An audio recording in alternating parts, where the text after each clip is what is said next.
There we go. Welcome everybody. So we're looking at an Ofsted 2019-20 update. As per previous sessions, just a heads up and a reminder about online safety and etiquette. Just make sure you're professional in your surroundings and appearance. Make sure your video remains on just to demonstrate your attendance and your engagement. If you can, mute unless you're contributing to the session. So hopefully you will contribute at this point as well. And then Ian, if you want to comment in the chat facility or raise a hand, we can come to you. But like I've said, please for this session, join in with the discussion by unmuting yourselves.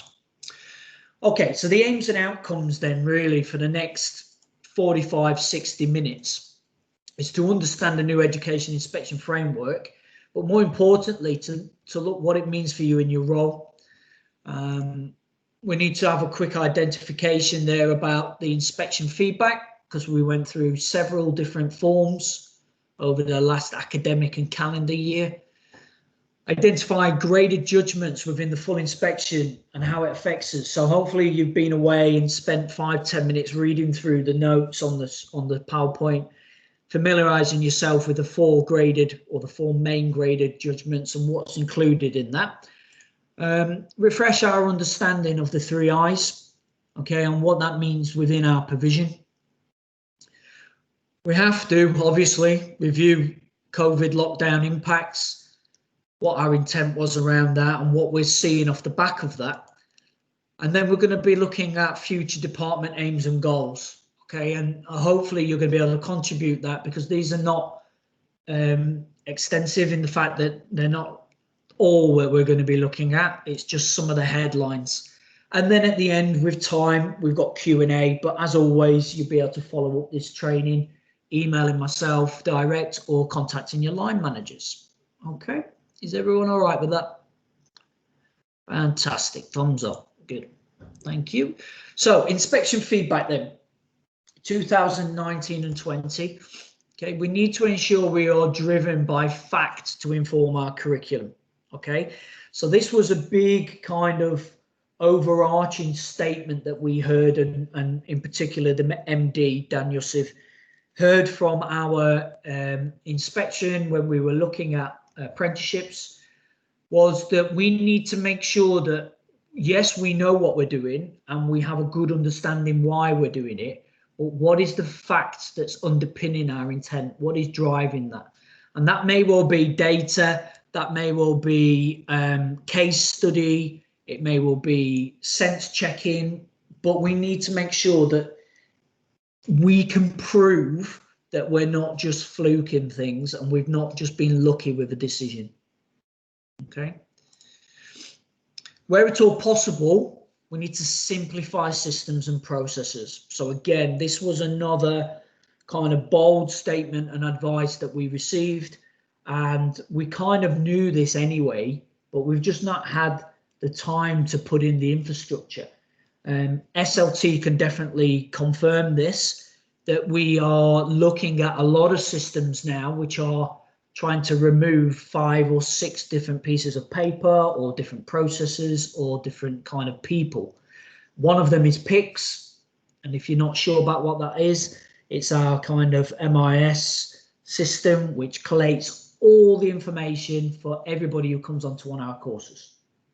Okay, another one which you are fully aware of is our CPOM system, and CPOMs is obviously something that is kind of really upped our game with safeguarding. We were amazing at it on the front line, but you guys were carrying the pressure and the stress of getting paperwork in, making sure that the right people heard the right information. And now that centralized system, which is all safe and online, our DSLs can access that whenever they need to, and it kicks out reports whenever I need it to as well, which is fantastic. Okay. We need to review our own data, okay, and the levels at the department, okay. So all levels, including yourselves, including freelance staff members who come in for a couple of hours, all the way up to kind of myself at directorate level, we need to be reviewing the data and looking at what that means. What does that mean where we are currently? or what does that mean where we are potentially going? And we can pick up patterns and we can see trends on those kind of things. We also need to own it to make sure that we are making accurate decisions. So if we go right back up to the top bullet point, we need to ensure we're driven by fact, okay? And it can only be fact if we know it, okay? We are seen by externals to be performing well, okay? We're meeting the needs of the individual candidates. That is not being an issue or not being raised. What we do need to make sure is that we are proving that we're doing that. And I think that that message will come across a lot more this year. It probably has done since the start of kind of mid-August, where you will have been asked for a lot more evidence-based of that. Not asking to do anything more, but just asking for what you have done to be provided in a externally packaged way is probably the best thing to do. Okay. Any questions about that? No? Okay. We obviously have things that we can't choose, and that is our statutory obligations. So those are our health and safety, our safeguarding, making sure that the processes for risk assessments, making sure that we have our training in place, and we are meeting these requirements. This is something that we work very hard at investing in the company, and we make sure that we try and listen to your voice and gain feedback from you guys in order to kind of push this through and make sure that we not just meet them, but we surpass them. Okay, hence why we do these kind of training sessions. So the 3 I's then. The overview that we look at is the intent, the implementation, and the impact. So these 3 I's predominantly are looking at your quality of education, precision, looking at what we do and why we do it, and has it just happened, or have we planned for it to happen that way in order to get the outcomes and the progression. All right. So when we look at our intent, things such as our curriculum as a whole, i.e., what courses do we run? Why are we running them? What qualifications do we have embedded into that? How do we facilitate that?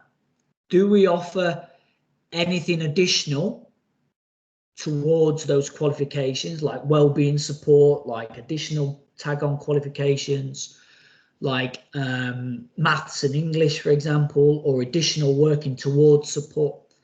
And if we are offering all those kind of things, the key word to us is it appropriate?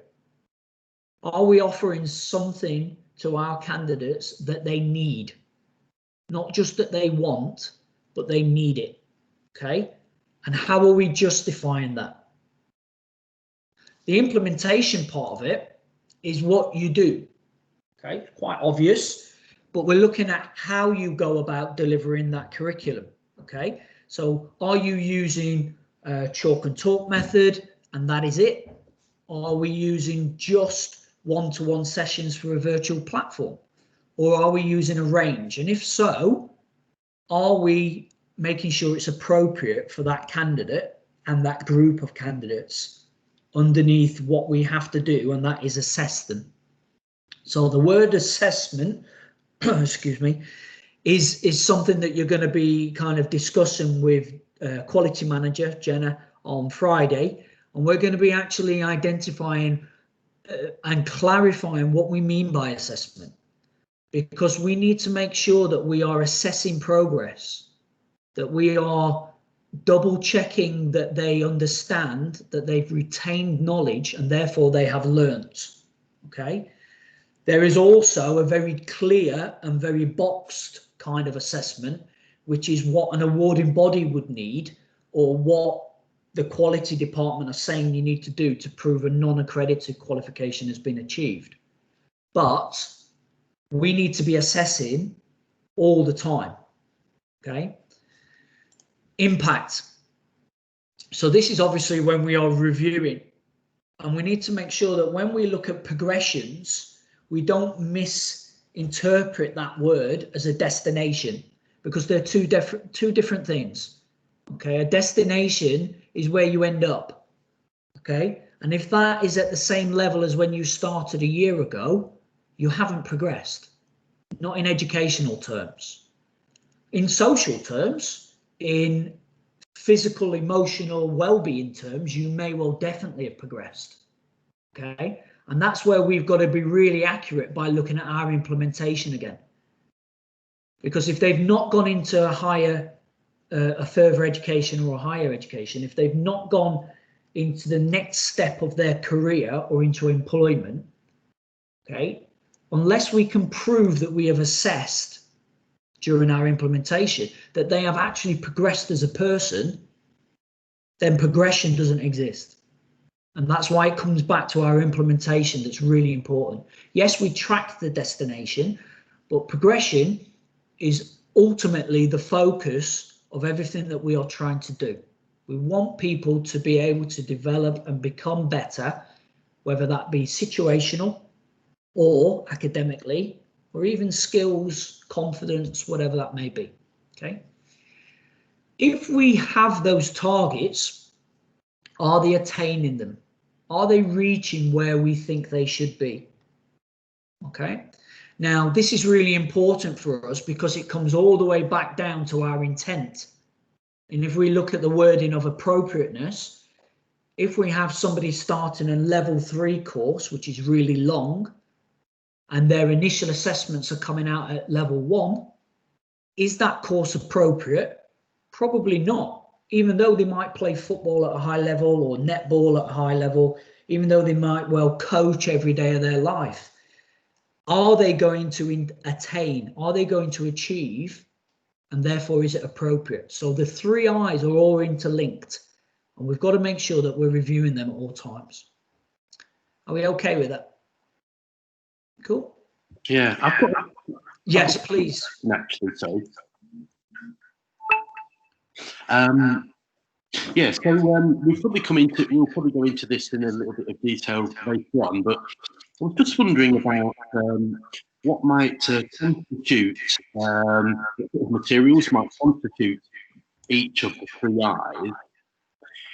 So, because there's some obvious things, such as a Zoom recording with a candidate or a class that could show implementation and the impact, for example. Yeah. Especially if they talk about, you know, the knowledge that they've just learned and how they will use it and to be seen using it. But I was just wondering about things like lesson plans. Would a lesson plan constitute intent, for example? I guess, I mean, my thoughts are yes, but I was just wondering, yeah. Yeah, no, I think it's a really good point raised, because definitely lesson plans are a form of intent, because they're not, in essence, the misunderstanding is they're written for you guys, for us, when actually they're not. They're a roadmap for your candidate to be able to achieve their destination, where they're going, where they're achieving. So the process of writing a session plan is important by understanding who it's written for. So the having a timings on your lesson plan, yeah, I get that, I understand it, and having how an activity is going to be delivered and what activity, yeah, I kind of understand that, because that gives you something to refer back to. But if that is not relevant to the people in your care, in your provision, then you've not really looked at the appropriateness of that activity, which is your intent. So you can justify sitting there with a session plan and saying, well, within this hour, I'm going to achieve these 3 things, but my candidates are going to know and be assessed and learn this one thing, but they're going to visit the other 2. And the next session, we're going to visit again, because they're not necessarily at that level and they've never experienced that before. Okay. So the lesson plan is a go-to document, and it's a go-to kind of piece of evidence for all levels of an Ofsted inspection. Okay. Yeah. Now, this might be a good point just to identify that when Ofsted, and apologies for the new guys if you're not aware of this, but we've spoken previously. When Ofsted inspect now against the EIF, Education Inspection Framework, they will do what is called a deep dive. Okay, and these deep dive and this terminology is fantastic for us, because they are not going to worry about sitting talking to people like me or even other SLT members. They're going to want to get out, and they're going to want to see you in action, and they're going to want to speak to your candidates. And they're not just going to take what they see firsthand as that is what happens. They're going to want to look at work, and they're going to want to look at work progressively getting better. They're going to want to see potentially planning progressing that from a nice, achievable, but stretch and challenge point of view. Okay, it is appropriate for them to do this, and these teaching methods we are delivering are actually helping. Yes, Em? I just wanted to add on, because what you just said there, we've been looking at in the Bedford area, and it's so good for you to say that, because it means that what I'm saying, you're backing it up as well. So we've been massively talking about how important it is to have the student folders. So whether that's on the laptop, because they're virtual and you're saving everything on there, so their email communication, the work they're submitting, feedback that you're giving, so whether that's feedback verbal and you've recorded it, and then the same for classroom delivery, so having a folder that's got their PDRs in, it's got their functional skills, it's got their non-accredited. So when we're saying this is what you need, we're not saying it because we think that it's what we want SSG. Actually, it's the bigger picture, and it does have such a big effect on not just Ofsted, not just the funder, but the most important part is the candidate, and them knowing that I know where I'm at because I'm in Hannah Cole session, and I know that I'm doing my accredited, because my work here, the feedback says that my detail's good, that my spelling's good, but I can see that in my maths work that I'm really struggling with fractions, and Hannah's then given me some extra work, and it's in my folder, everything's there. Because when you're sat in front of Ofsted, a candidate, it's all going to go out the window, they're going to panic and they're not going to know what to say. But if they've got that folder in front of them and they can say, oh, actually my work's here and this is where I'm at, that's a prompt for them. So it's so important that we've got that evidence and we've got it all together, and it's really good. Sorry for butting in. No, it's a great point. Prisca, you got your hand up? Yes, I was just going to comment on Jeremy's question. What I find easier for the interns is when I'm doing the learning objectives. So I tailor them for the candidates, so that I say by the end of the session, you will be able to name 5 purposes of a text. So that's my intent, and I can go back at the end of the session and check if I've accomplished that. So I just find it easier if I tailor the learning outcomes to the intention of what I want the learner to achieve, either by end of the session or by end of the unit or something like that. As part of that, Prisca, do you sometimes ask them to score it out of 10, a bit like Jenna does? Yes. Yeah. Oh yeah, absolutely. Almost every time. almost every time, because it just helps me to gauge if they've moved forward, and if they haven't moved forward, then I need to find out why have they not moved forward. Or if they've moved forward by 1, but my expectation was them to move forward by 3 or 4, then it helps me to talk to the individual who only went up by 1, why it is that they only went up by 1 point, whereas everybody else maybe went up by 3 or 4 points. So it just helps me again with each individual candidate. Do you have a one-to-one catch up with them in that instance? Yeah, yes. I have a very huge class at the moment, but I normally free Tuesday afternoon. It is Tuesday afternoon for me for one-on-ones with the candidates that's struggling, and I have several that are struggling. I think that's brilliant conversation to be had, because this is what for me a CPD session like this needs to be about, because we're sharing best practice, and it's coming in how you implement that from your intent, and then you're looking at that impact is really, really good. Are you, sorry, Beverly, are you? Yeah, I don't know if this is sort of out of context of it.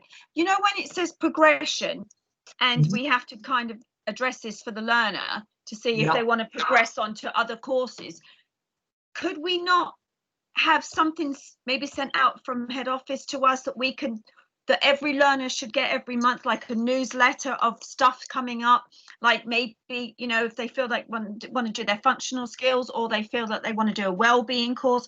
Because I feel as a tutor, and maybe Jeremy does too, that sometimes we lose people because we finish our course, and I know this is probably some of the courses are in still preparation.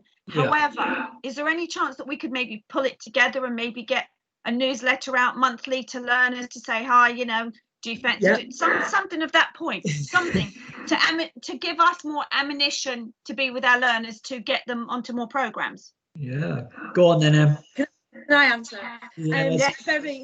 It's an absolutely amazing point. So some of the things that we're looking to introduce over the next few months is adult newsletters, because we currently do a bi-weekly one for the 16 to 18s, and we want to introduce that into the adult programs as well. What we're also looking to introduce is an end of program PowerPoint. So at the moment we have the induction PowerPoint where we're talking about everything that happens through the program. And something that I actually addressed with Lisa was that if we were to have an end of course PowerPoint, and that might be something that is delivered across the final week, not just on the final day, but one of the things that we should be talking about is what's up and coming. And that's where your point really nicely leads on to. That end of course PowerPoint would include any programs that are up and coming. So for example, Friska might be able to deliver that PowerPoint to a functional skills candidate, and someone who's on that's unemployed can see some of our employability programs, and vice versa as well. So it's definitely a really good point, and I'm glad that you're talking about it, because we're talking about it as well. So it really shows the need that we need something that's there that can help direct what's coming up, give the candidates ownership. So we're the only thing I would disagree on was leaving it till the end, because so it's not something that we want to deliver on the last day because it's too late. It's something that needs to be delivered at the right time, because we don't want to lose them from the program. So we don't want to give them an option and they go, oh well, I want to do that, and then we lose them off the program. So it's trying to find that right balance, and we might not get it right first time round. So I think that we definitely need to look at when's that right time to start talking about the next programs, and when that is, so that we don't lose them, but we're also not leaving it too late so we lose them somewhere else. So you're absolutely right. The other thing as well that we've got to be aware of is that we work for the candidates. So if there is a demand and if there is a need from their voice that they are wanting to go into a work-based academy in this sector, or we have an employer come and see us and give us an opportunity like Amazon have done and like other businesses in the area, then that tailors it around to say, look, this is where the driver is. Okay, the driver has got to be from those kind of options. So the purpose of you coming onto this course in the first place should give you a kind of foresight into where you're going. Now, some of our courses allow people to address that question on its own because they don't know where they're going to be going, or they don't know what their options are, which I agree is exactly what we need to do. We need to give them an option of roadmaps. Another one may well be that they're actually coming on and they're halfway through their journey. So their kind of roadmap is already quite clear set on where they're going to go. But I think that the conversations that you're having are great because the driver for those is the candidate. And therefore, this is great. The evidence that we do this, well, I've clicked record now. 6 months ago, we didn't click record. Okay. And it's as simple as that. We've always done this thought process and we've always tried to engage everybody in the process, but we've not got there within the evidencing of what our intent actually was and how we're going about it. Okay. Just moving on quickly then. So looking at the kind of the next element of this, I'm happy just to go back over what Jeremy said there, I'm happy to, if we don't cover off today, to take some feedback from you guys and pop on another session, whether it be a snappy 30 minutes of this is what you could use, this is what evidence base is available for you. But we don't want to typecast you into saying that. Session plans is one very small element of it, albeit important. Okay. Being able to prove that a candidate's work has improved and has progressed is much more important than anything that you guys write down. You need to give feedback for them to then develop and prove the evidence. So it's all the candidate, all their evidence is then what we want to see. And funders, Ofsted will want to see that monthly, if not sooner than that, okay, weekly. They will want to see little, often, progression, steps, okay, because that will then allow us to intervene and it will allow us to bring you back onto track, and it will stop us from getting to a point where success isn't achievable. Okay, right, if I just share my screen then just to activate more conversation. Hopefully you guys managed to have a quick look at this. So in line with the EIF, so Education Inspection Framework, the judgments are being categorised within the 4 areas. So quality of education, behaviour attitudes, looking at personal development, and then leadership of management. Now, safeguarding sits within leadership and management now, and although it doesn't have its own standalone, it underpins everything. And if we don't continue to be amazing at this, then we are never going to be seen as good or outstanding, which we already are. So the grading has stayed the same. So it's 1, 2, 3, 4. Outstanding is what we strive to be always. Good, requiring improvement, and then inadequate. Okay. So the intent judgments. So if I leave them there just for a second. Of the quality of education. And then we're looking at the implementation. So there is some ideas there around questions of how are we going about it? What are we doing? And are you guys, which they clarify as teachers, fully involved and intentionally achieving these questions? And then the impact judgments off the back of that. Okay. So yes, knowing factually where we're at. So looking at that then, does anybody have any comments about the 3 I's for quality of education? I know we've touched on it there with Jeremy's comments and the discussions that Beverly's had and Priska, where we're talking about real live examples around implementation. But how are your thoughts feeling around the impact that we are having through our education? Has anyone got any comments on that? So I'll give you a question direct. What difference is our curriculum making? My thoughts on that are, and it sort of echoes what Prish was saying actually, is it kind of depends, doesn't it, on the individual candidate and their needs and how their development is going. So am I right in thinking that the 3 I's, it can be, you can have a general 3 I's approach or structure to the class as a whole, but then am I right in thinking that the more granular you make it according to the needs and development of the candidates individually, would Ofsted look favourably on that? So they would say, okay, so the 3 I's, are in place and they're evident for the class, but yet, you've got someone here that's dyslexic, for example. Yes. Someone here that's got an English literature degree. So then, the implementation and the impact is visibly quite different for those 2 candidates. Is that something presumably they'd be looking for? They'd say, well, obviously one size doesn't fit all. You've got 2 very different candidates that have been brought together in this program. So we want to see evidence of how it's being tailored specifically towards those 2, for example. That is what you're pushing outstanding for, Jeremy. That is exactly what you're doing, because it's easy to do broad strokes and say, there you go. But then it's not individualized. Now, where they accept that especially larger cohorts and things cannot be individualized at all times, there are elements that you have to, and there are elements that there is no reason why not to. So yes, definitely. I think the key that I've taken from the 3I element of curriculum in the last, well, it's been nearly 18 months that this has been in the forum, is that it sits in quality of education, but it runs through the whole of the framework.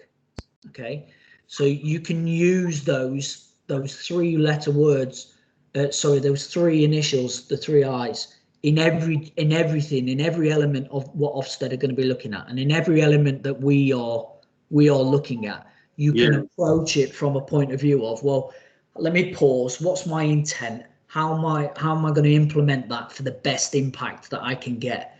And is that impact what I want to see? Which then means that the 3 I's are not linear.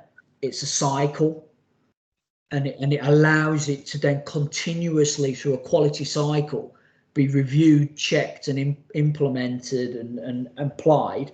And if you don't get the impact that you desire, well, your intent comes changing, and you go again and you go again. And having that as a professional underpinning what you do on a daily basis will become habit.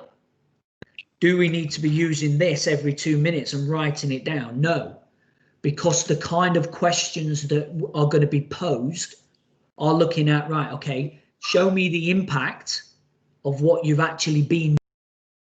Because if you've been doing this and it's working for you and it's exactly what we wanted, that's amazing. Now let me check if it was an accident or not. And it wasn't a happy accident, because you intended that outcome, Jeremy. Fantastic. What we've got to be careful is that we don't continue just doing what we're amazing at, and that is looking after the person and their welfare. Okay, we have to make sure that we are also looking after their learning and their progression. So because they are safer and well-rounded and feeling more confident in what they do, okay, that's great. But have they progressed in their learning? Have they become closer to where that intent was? Because if they haven't, why were they placed on that course in the first place?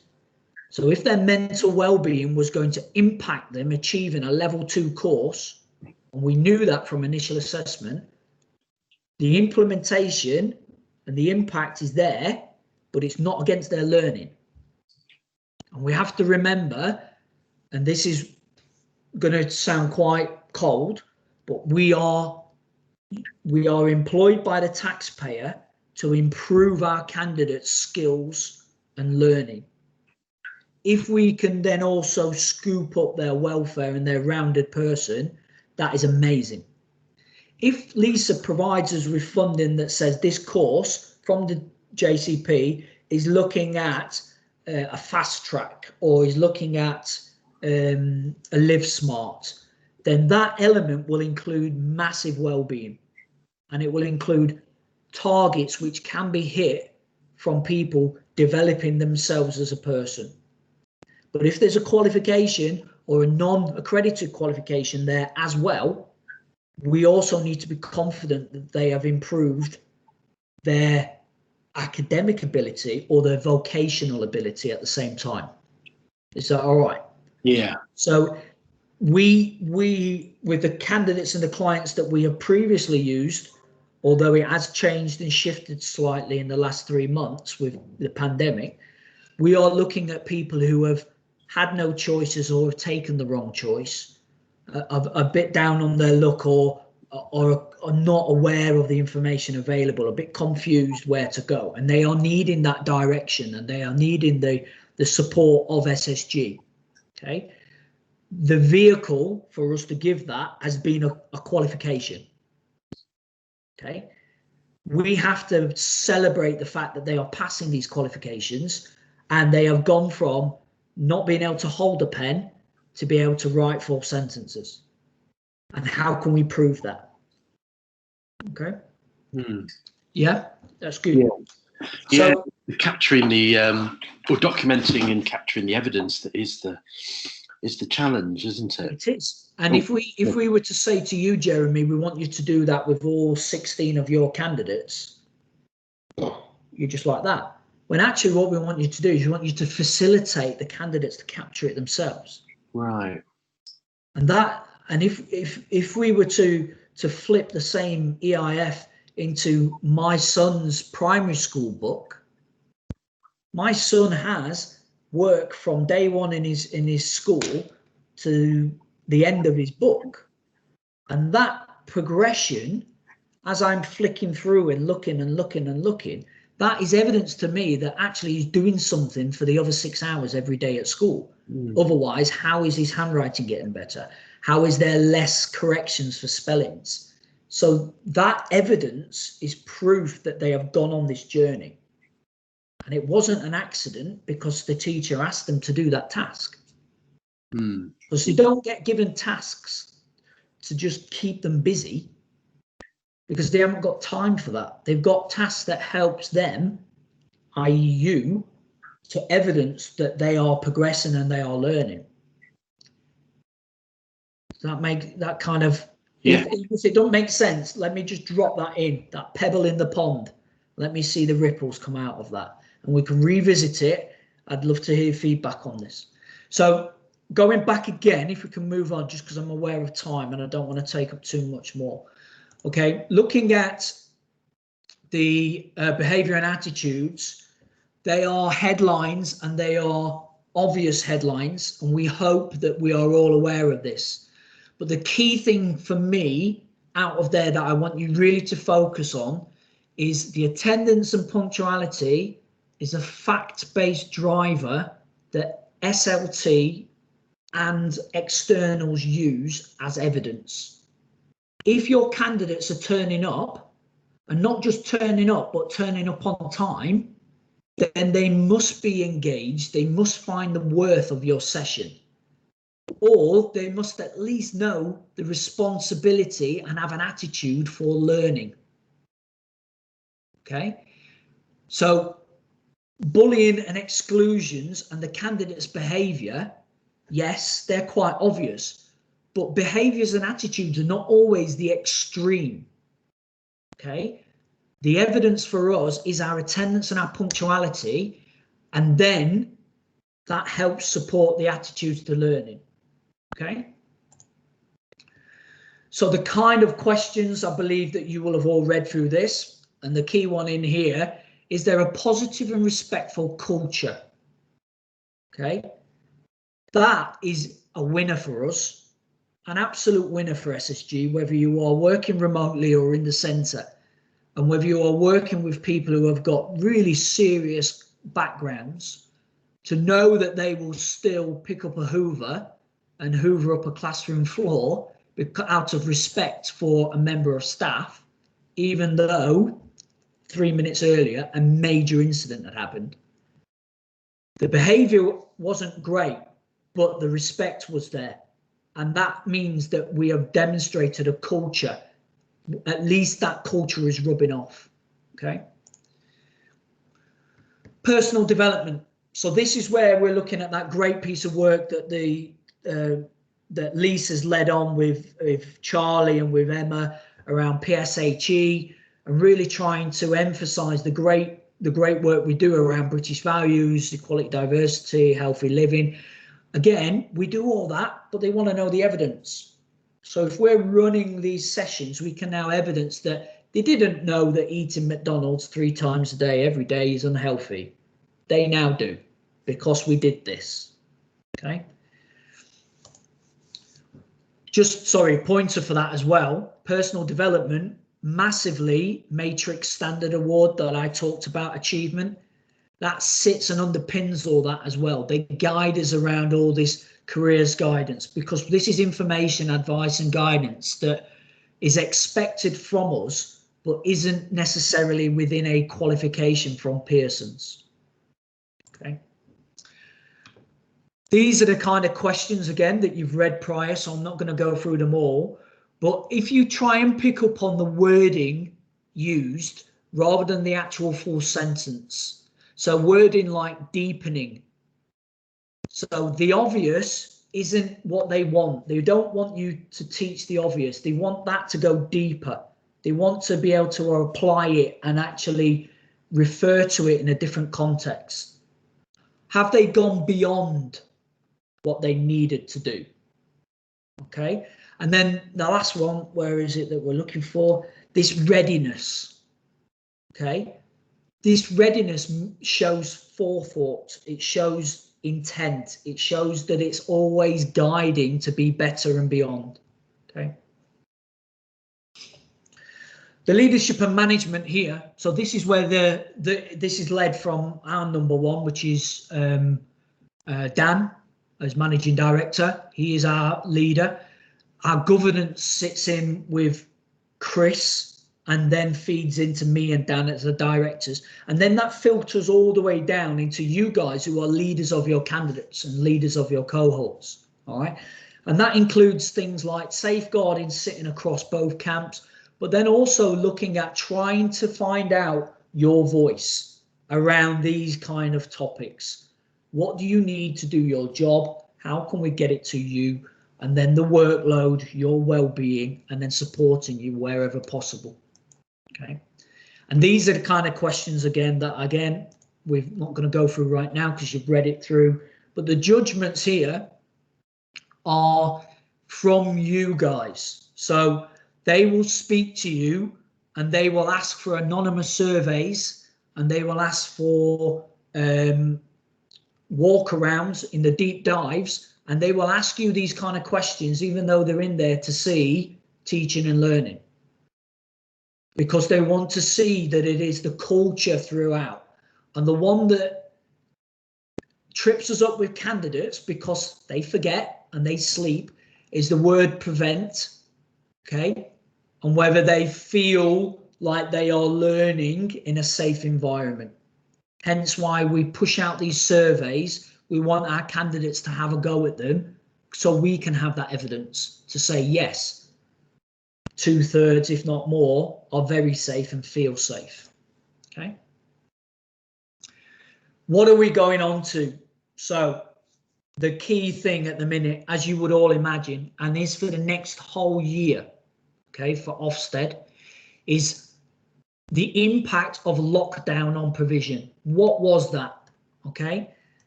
What changed due to the pandemic? So apart from the obvious, but within our delivery strategies, what changed? So were we looking at going completely online? Did we just shut up shop like some colleges did and didn't even inform learners of anything? Or did we actually do what we did and can we prove it? Okay, this is the next thing. How and why were these changes introduced? This is a key word that Ofsted used yesterday in my conversations. Were they considered in nature? Or did we just go, yep, Google Classroom, that's famous, use that. Or, yep, we're going to a completely full virtual learning, all staff, everybody, that's it. Or actually, did we consider it with the management and Lisa and her team and say, no, we can't one rule fits all. We're going to have to keep paper going to doors. We're going to have to keep doing this. And this is how and why. Was it all focused around you guys and the candidates? Or was it business decisions? If it was the latter, then we're going to fall flat on our face. Because our business is looking after you to look after the candidates. And 1,000,000%, it is not money, trust us, okay? But we need to stay in business by maintaining you feeling confident, feeling safe, happy in your role, that you are supporting candidates and they are progressing and moving forward, okay? Final one, are we happy for this to all happen again in a completely different situation? But are we open to and embracing change? Are we proactively looking at the safety and well-being whilst we are changing. Okay, I think that's really important for us to identify there, because we have, and I stand in front of people with Dan and Lisa and many others and say we have succeeded through a pandemic. And the reason we have succeeded is because we can talk to our staff members about the difficult times and actually some real positives that have happened.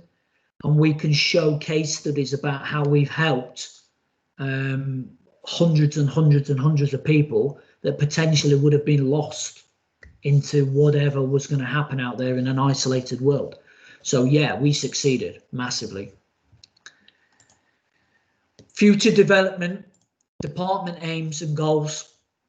So the simple one for us, we're going to focus on the 3 I's within everything, absolutely everything we do. And I want you guys to focus on that as well. In everything that you do, within each hour, each meeting, whatever, have it on a post-it note, tattoo it on your arm, whatever it might mean. What's my intent for this? How am I going to implement it? And for what impact? And if I can then review that on a cycle. We're going to focus on the learning and capturing the evidence of learning. So that's key. We know this, we do this, but we are going to focus on it much more, not relying on assessment. And that is a real key thing. We're not just going to be asked to produce certificates to show that they've learned. It doesn't happen like that anymore. Okay. And then we're going to continue to answer the previous questions. Because if we can address all these questions and just remove the word pandemic, they're really good questions for us to focus on and progress forward. Okay. So that's me with the slideshow kind of presentation element of it all, and it opens it up to kind of questions now. And again, it may well be that you want to reflect, you want to go back away and reflect on some questions, and I will send out a feedback opportunity for that if you don't want to contribute right now. But I do think that we've got a few minutes now that if you have got any questions, please feel confident.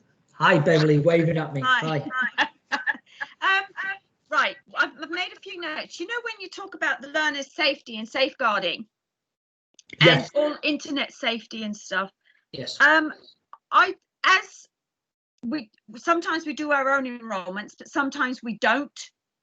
And okay, maybe a form or a piece of paper. I know we hate pieces of paper, but to say the learner's situation, like the learner lives at home, the learner doesn't have IT, the learner has IT in their bedroom, the learner has, you know, and this can all go in with internet safety. Yes. And things like that, or the learner doesn't have a bed, doesn't have a laptop, only in the living room, or there's, you know, 6 other children in the house. Something like that would cover us on a lot of issues. Mm-hmm. And maybe learners' safety a little bit more. Do you get where I'm coming from? Yeah, 100%. What I need to do, sat where I'm sat now, I'm not sure if that already exists in the document. I'm not sure if that's already there. I know that the process exists, evidencing that that has happened.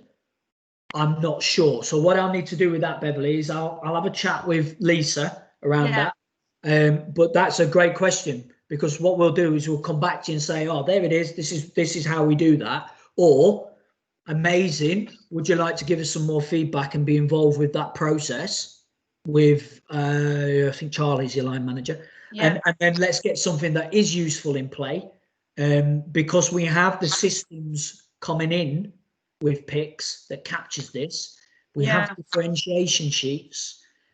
We are risk assessing these guys. We've got enrollment. So like you say, we don't want lots more paper. So maybe it is additional box or an additional thing to something that already exists to kind of make sure it's not another thing that tutors have got to do, because we're trying to retract the amount of things that people have got to do to focus you on the main stuff.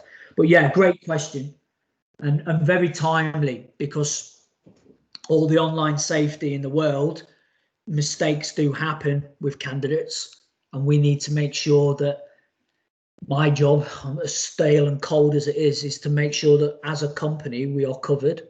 Yeah. And as and you as employees know that you do this and you are covered.